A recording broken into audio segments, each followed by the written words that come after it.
most teams are like, the team owner might figure out a way to get off the transaction treadmill, but they do it by having like 10 treadmills running. Like, so Yeah. it's like, okay, I'm off the treadmill. And I'll be honest. I mean, this is the way I built my team in the early days.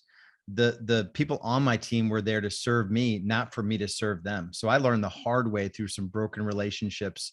And I've since mended some of those relationships, and I've learned the hard way. But talk about that part, because I don't see that on a lot of teams where the team owner is really, serving and leading their team members, and they don't want them to end up with broken families or commitments that they go back on with their kids or that sort of thing. So unpack that practically. How do you do that as a team owner? Yeah. So I would, I mean, we've had agents in our office in tears, Lars, just talking about how they're really having a tough time balancing work life. Like they want to be successful. And but then, they're such great culture fits, and they're like, look, I just don't want to fail the team. I don't want to let the team down and things like that.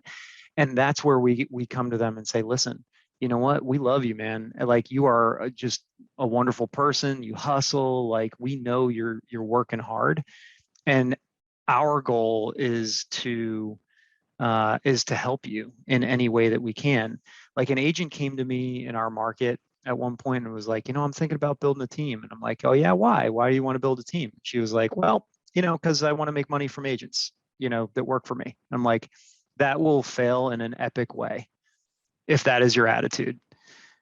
I said, you need to change your mindset. It's not about that. And you have to believe it at your core that and it has to be fulfilling for you that when you bring agents on, like you want to see them crush their goals, you want to change their lives, you want to help them, learn to balance work life in a much more effective way, teach them how to set boundaries,